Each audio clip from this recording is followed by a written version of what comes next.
Hallo ihr liebe Leute, hier ist wieder der Yankee mit Let's Play Final Fantasy VII auf Pelzig. Und jetzt machen wir weiter mit der Jagd auf Ultima Weapon und das vibriert schon vor lauter Fred. Moment, habe ich eigentlich gespeichert an der Stelle? Ich glaube schon, oder? Ich will nochmal sicher gehen. Jo, Korell-Region, da bin ich richtig. Gib ihm! Aha, jetzt schwebt's hier rum. Dich mache ich fertig. Barret, gib ihm. Uah, okay, das war schon nicht schlecht, der Charter. Und Cloud, du, ja, schwierig. Cloud, du heilst erstmal uns alle. Okay. Barret, gib ihm. Okay, nicht schlecht. So. Gut. Weil ich glaube, dass eine Cloud-Attacke hier nicht sonderlich viel Sinn macht. Wir probieren jetzt mal einen Raub aus hier. Unsere Materie ist nämlich schon so weit. Wow. Zu weit weg. Scheiße. Barret attackiert. Das wird eine schwierigere Runde, glaube ich. Wow. Scheiße, Barret hat es schon erwischt. Okay, das ist aber jetzt die Gelegenheit, um mal Phönix zu beschwören. Oh ne, es haut schon ab, oder was macht's? Ach, es haut schon ab, okay. Der feine Herr bequemt sich aus dem Kampf. Na gut, das war jetzt auch nicht so gerade der beste Kampf. Insofern bin ich froh, dass es schon das zweite gesucht hat. Jetzt ist es auch nicht mehr zu sehr. Okay, Na gut, dann brauchen wir erstmal eine Phönixfeder. Und dann machst du noch ein bisschen Hokuspokus. Und das dürfte genügen. Okay, das war jetzt nicht wirklich mein bester Kampf, muss ich gestehen. Genau, ich kann hier mit Starttaste kann ich auch nochmal die Weltkarte aufrufen. Entweder in ganz großen Mopsig oder ich kann sie hier nochmal im Clay-Format holen. So. Jetzt geht das lästige Gesuche wieder los. Weapon! Wo bist? Ich such dich. Denn ich vermiss dich. Und ich kann nicht ohne dich. Hopp, wo bist du dann? Verdammt nochmal. Das ist jetzt wieder dieses lästige Gesuche. Aber nee, beim Gold Saucer taucht's nicht auf. Korell hatte ich noch irgendwie so leicht im Hinterkopf. Ich glaube, es könnte noch bei Rocket Town erscheinen und dann Cosmo Canyon. Ganz sicher bin ich mir da aber auch, wie gesagt, Nimi. Ich versuche mich ja danach immer so wenig wie möglich von der Komplettlösung aus dem Internet spoilern zu lassen. Ich habe zwar noch irgendwie alles im Kopf, aber Nimi 100%ig. Und mit einer leisen Ahnung bewaffnet mache ich das dann meistens im Verpeilt-Modus. Tinui wird mir da bestimmt sehr gern zustimmen. Sie mit ihrem Let's Play mit VP, mit Verpeiltfaktor, mit Verpeilung. Ja, Tintin, du wirst mir bestimmt zustimmen. Und an der Stelle auch nochmal danke, dass du mir hier zuguckst bei dem Classic Let's Play hier. Ich finde dein Terranigma Let's Play einfach so unglaublich genial. Und noch Final Fantasy VII habe ich mich übrigens auch entschlossen, Tinui, dass ich auch ein Terranigma Let's Play rausbringen werde, inspiriert von deinem großartigen Projekt. Und ich werde es dann auch auf meine Weise interpretieren und so wie du nur immer ganz kurz in Seeheim die Leute auf Pelzig synchronisiert hast, werde ich das natürlich durchgehend machen, das versteht sich doch von selber. Und eventuell kriegen dann die Leute in Seeheim so ein Chicago oder Slang, möglicherweise. Müssen wir mal schauen. Ah, da ist er. Juhu. Und ja. Ach, das Projekt werde ich agieren. Ich mache jetzt immer die Rubrik Klassik. Und das erste ist Final Fantasy. Natürlich ein Riesenbrüller, ein riesen ewig langes Spiel. Und als nächstes kommt dann Terranigma dran. Und dann schauen wir mal, ob das nicht als nächstes nochmal Secret of Mana kommt. Und was ich auch sehr interessant fand, übrigens, sehr liebe Leute, es gibt ja das ursprüngliche Spiel in Deutschland, beziehungsweise in Europa, Secret of Mana. In Japan hieß es einfach nur Seiken Densetsu 2. Das war eigentlich schon der zweite Teil. Und dann kam etwas in Europa nur limitiert raus, und zwar Secret of Mana 2 hieß das. Und in Japan zählt es als Seiken Densetsu 3. Also Seiken Densetsu geschrieben. Und Seiken Densetsu 3 war meiner Meinung nach ein Spiel, was man nicht überall in Europa hat bekommen können. Ich glaube, in Deutschland kam das gar nicht raus und in anderen Teilen von Europa kam das als Secret of Mana 2 raus, eben weil Secret of Mana so ein unglaublich erfolgreicher Teil war und weil Seiken Densetsu 3 auch viele Elemente aus Secret of Mana übernimmt, was ja auch normal ist, wenn das zur Seiken Densetsu-Reihe gehört. Ja, wer hätte es gedacht. Und ich persönlich habe das damals arg auf dem Emulator gespielt, als es Anfang 2000er Jahre so Brauch war, wo es dann gesagt hat, jetzt kommt unsere New Age Konsole wie PlayStation 2 raus. Ja, da hat man auch sehr viel Klassikspiele wieder auf dem Emulator gespielt und mein Freundeskreis Selemols, der hat halt viel Emulator wieder gespielt und da haben wir dann so Spiele entdeckt, die nicht in Deutschland rausgekommen sind, beziehungsweise die auch teilweise nur in Japan erschienen sind mit englischer Fan-Übersetzung. Jo! Und da war dann auch Seiken Densetsu 3 dabei und das habe ich auch liebend gern gezockt. Deswegen, lange Rede, kurzer Sinn. Ich müsste mal gucken, ob ich nicht Secret of Mana und dann Seiken Densetsu 3 spiele det. Was ich eigentlich auch sehr geil finde bei Terranigma, heißt ja eigentlich, oder beziehungsweise setzt sich ja zusammen aus den Wörtern Terra, die Erde, und Enigma, das Rätsel, also das Rätsel der Welt, das Rätsel der Erde, das Erdenrätsel, wenn man es so will.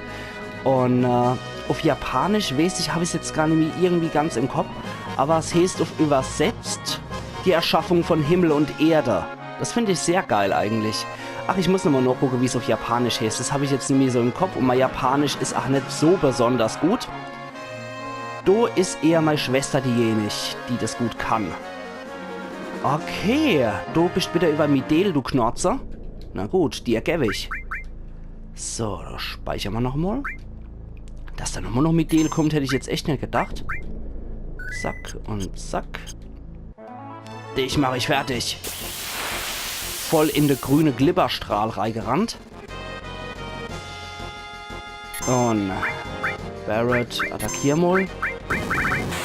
Sid, du machst die Zauberbarriere. Cloud, du heilst uns alle. Okay. Das ist halt blöd, wenn zuerst die Zauberbarriere kommt. Sid, du heilst uns in Anführungszeichen nochmal so. Mit einer Barriere. Das ist dann doch ganz gut, dass die Zauberbarriere steht, weil er dann wesentlich weniger Schade macht. Okay. Komet. Lasst es regnen. Ach, der haut schon ab. Mutter, der feine Herr hat genug von uns. Okay, vierbeiniger Flugsaurier. Und weg mit dir.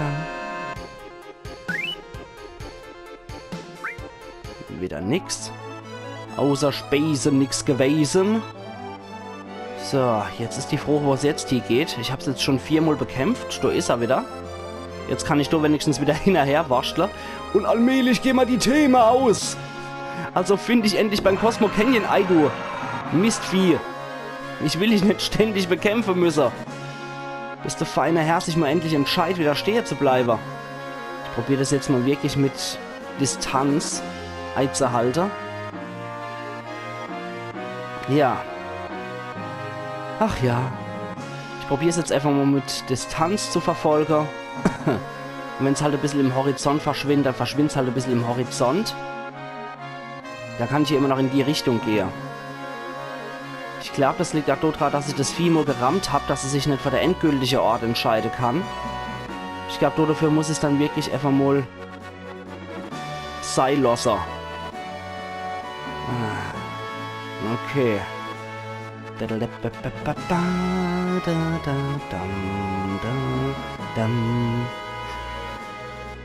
Die Weltmusik ist auch sehr schön, wobei ich sagen muss, es gibt auch sehr viele alte Super Nintendo Spiele, um das Thema wieder aufzugreifen, wo auch das Soundtrack absolut großartig ist und was auf jeden Fall auch meiner Meinung nach Orchesterversionen verdient hätte. Gerade auch die Overworld-Musik, die Landkarte-Musik bei Terranigma ist absolut großartig. Bei Illusion of Time fand ich die ach so wunderschön. Diese Pfeife-Melodie, könnte man schon sagen, das gepfiffen, ne? Das fand ich ach sehr schön. Ach ja, es gab so viele schöne Spiele. Lufia war ach so großartig. Aber ich glaube, wenn es um so Klassiker geht, wäre ich halt hauptsächlich JRPGs Spieler. Weil das sind irgendwie doch die klassischen Super Nintendo Spieler, die früher jeder gespielt hat. Außer die Super Mario Spiele natürlich. Und Zelda. Zelda natürlich auch. Oh, da habe ich ja noch gar nicht dran gedacht. Zelda müsste ich auf jeden Fall auch mal als Klassiker spielen. So Link to the Past oder so. Das wäre doch auch was, oder? Also sagen wir mal Dodo zu auf jeden Fall auch Bescheid. Aber Zelda ist ja natürlich auch ein JRPG. Nein! Ich Dappschädel. Ja, also Zelda ist natürlich auch eine japanische Hausmarke. Hausmarke Nintendo halt. Aber ja, das wäre natürlich auch eine sehr coole Idee, Zelda mal zu spielen. Geben wir doch gerade mal Bescheid, was wir davor halten, weil als nächstes mag ich auf jeden Fall tatsächlich noch Final Fantasy VII wirklich Terranigma spielen. Oh, die Richtung stimmt schon mal, Weapon. Und dann, ja, danach bin ich eigentlich relativ frei und offen für alles. Zelda wäre Möglichkeit. Oh Mann. Ja, dann Illusion of Time wäre noch eine Möglichkeit. Secret of Mana und Seiken Densetsu 3 wäre noch eine Möglichkeit. Es gibt so viele schöne Sachen. Ach ja, ich liebe mein Hobby. Kann's echt nicht anders sagen. Ich liebe mein Hobby. Da kann ich die ganze neue Spiele zocken. Da kann ich aber auch gleichzeitig die ganze alte Klassiker nochmal spielen. Und ich liebe Nostalgie. Oh, über Midgar bist du jetzt. So. Midgar will ich also platt machen. Es steht mir ja eigentlich in die Kartenspiele. Es steht mir in die Kartenspiele, Weapon. Na gut, dann speichere mal hier noch einmal. Es ist ja immer so halb wie Odyssee. Midgar-Region. Sicher ist einfach nochmal sicher. Ich will nicht nur, weil ich dem Vieh nicht ständig hinterher schweben will, über Ewigkeiten, will ich natürlich auch nochmal so... Ah, endlich auf dem Boden. Will ich natürlich auch nochmal so... Okay, jetzt rauben wir es aus. Entschuldigung. Gott, was wollte ich sagen? Ja, ich will dem Vieh nicht nur die ganze Zeit wieder hochsteigen müssen, sondern ich will ja auch auf Nummer sicher gehen, falls man die Leute hier krepieren. Konnte nichts stehlen. On, Sid. Konnte nichts stehlen. Och Mann. Sid. Jetzt bin ich enttäuscht. Oh, wow. Halte mal den Gaul an. Okay, Sid, du raubst. Ich muss das einfach mal ausnutzen, dass das Vieh auf dem Boden ist und muss jetzt mit allem drauf gehen, was ich hab, was Raub angeht. Hopp, Sid, hopp. Konnte nicht stehlen, du Dappschädel, Mann. Das gibt's doch gar nicht. Nein, es haut wieder ab. Jetzt habe ich mal einen kurzen Moment gehabt, wo es auf dem Boden war. Verdammt nochmal. Aber es lässt sich auch so schwer stehlen von der Kreatur. Schade. Okay, es ist wieder weg. In was für Richtung auch immer. Das ist jetzt auf gut Glück nochmal. Wir suchen noch Weapon. Schade. Ah, da ist es. Okay, jetzt gehe ich auf die Distanz hinter Weapon her. Und habe die Hoffnung, dass es so... Okay. Hab die Hoffnung, dass es so eher auf Abstand halten kann, damit es jetzt endlich zum Cosmo Canyon fliegen kann.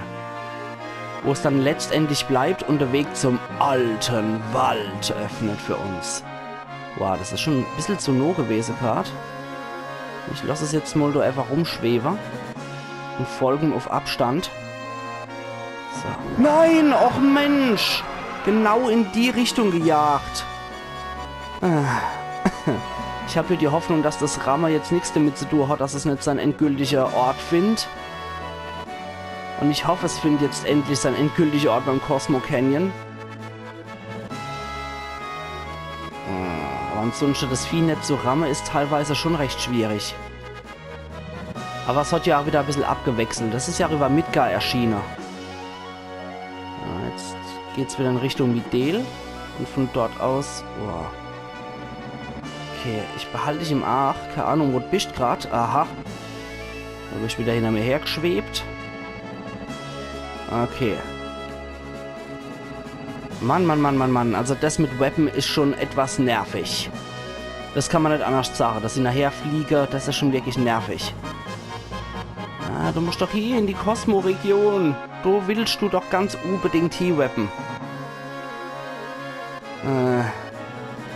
Das ist so unschlüssig, was es zerstören soll. Fühlt sich wahrscheinlich auch wie so ein Kind im Spielwarenlader. Was soll ich nehmen? Mit wem soll ich spielen? Mit welcher Ortschaft? Aber ich glaube, so Stimmen hat es bestimmt nicht. Mit wem soll ich spielen? Ich geht. Also Weapon hat bestimmt eine männliche Stimme. Was soll ich zerstören? Mein Luftschiff. Mann. Hauptweapon. Bitte. Gold Saucer könnte auch noch so eine Region sein, wo es drüber schwebt. Ich meine, das sind viele Leid. Und die hängen jetzt bestimmt auch so richtig die Freude dran, wenn sie Weapon über dem Gold Saucer schwebe sehen. Wobei das Größeverhältnis in solche Altersspiele ja häufig nicht eingehalten wird. Weil wenn man dort noch geht, wäre Weapon ja so groß wie Gold Saucer. Und das wäre schon etwas arg übertrieben.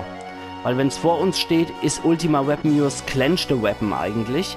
Während Diamant Weapon schon einigermaßen korrekt dargestellt war von der Größeverhältnisse, wie ich finde. Das war ja schon ein Giganto-Oschi. Während Ultima Weapon eher wie so ein, sagen wir mal, ein putziger Drache wirkt. Von der Größe her. Wie ein ausgewachsener zwar, aber kein besonders großer Drache. Wie man das aus anderen Rollenspielen so kennt. Beziehungsweise hier auch den grüne Drache, der man in der Nibelheim-Region so gesehen hat. So in etwa die Größe hat Ultima Weapon. Okay.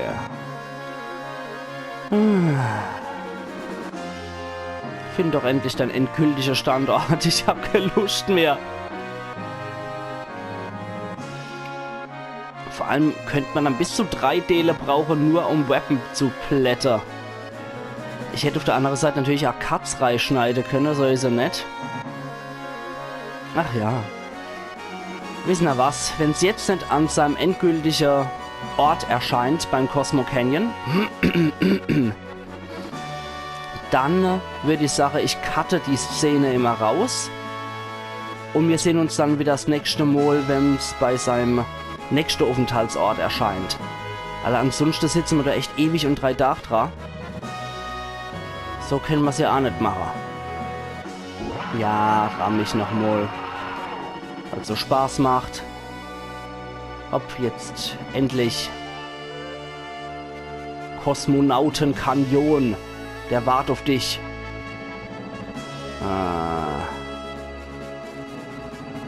Das ist gemein. Das ist echt gemein.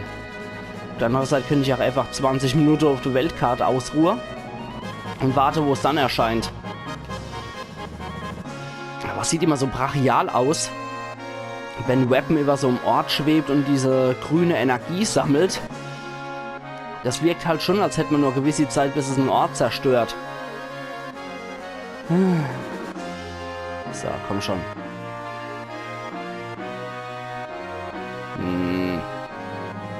Ja, natürlich muss es genau bei uns wenden. Komm schon. Ja, ich steht Sache, wenn es jetzt beim Cosmo Canyon erscheint, dann schneide ich die Szene immer raus. Was anderes kann man doch echt nicht machen. Heieiei.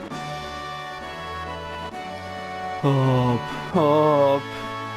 Weapon. Entscheide dich doch mal, feiner Herr. Willst jetzt noch Wutai? Reisenergiesammler. Na los, mach schon. Nein, nicht dort hier. Andere Richtung. Andere Richtung, Weapon.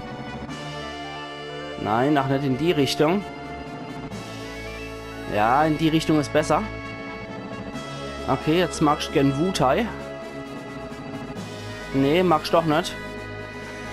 Dir ist der Ozean doch irgendwie lieber, okay. Mann. Das ist wie wenn man als Kammerdiener hinter so einem feinen Herr herstiefeln muss, der sich nicht entscheiden kann, was er machen will. Heute gehen wir zu den Ställen, Johann. Nein, wir gehen heute Tee trinken bei Madame Pomfrey. Mann, Mann, Mann, Mann, Mann. Hopp, jetzt mach schon, du Gentleman-Vieh. Ich krieg noch die Gesegichter daneben dran. Hopp. Ach so, schönes Pelzer Sprichwort. Gesegichter Krieger.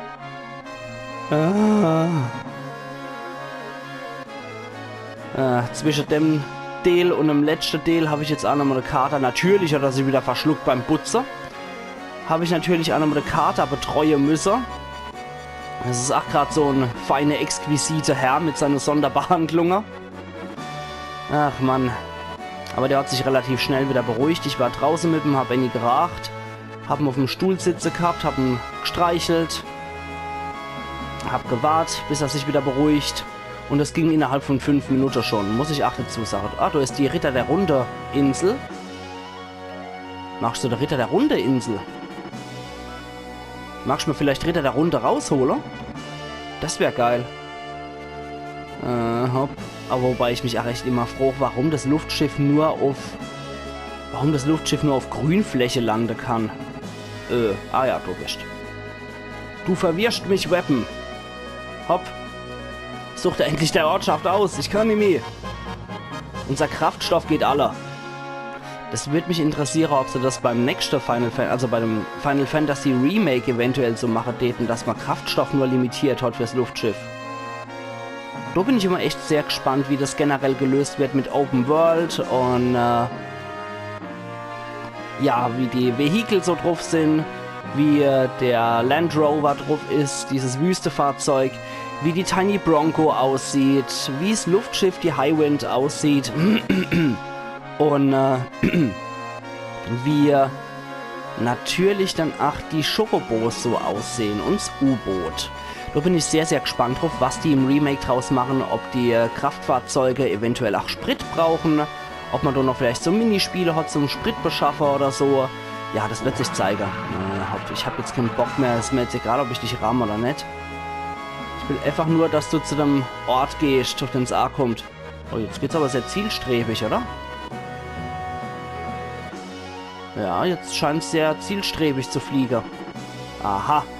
Wieder Korell. Na gut. Das wird noch eine Weile dauern, ihr liebe Leute, bis das sein eigentlicher Ort hat. Und ich jetzt sage, ich mache jetzt nochmal hier einen Cut. Und wir sehen uns dann morgen wieder zu Let's Play Final Fantasy VII auf Pelzig. Also machen's gut, Iron Yankee.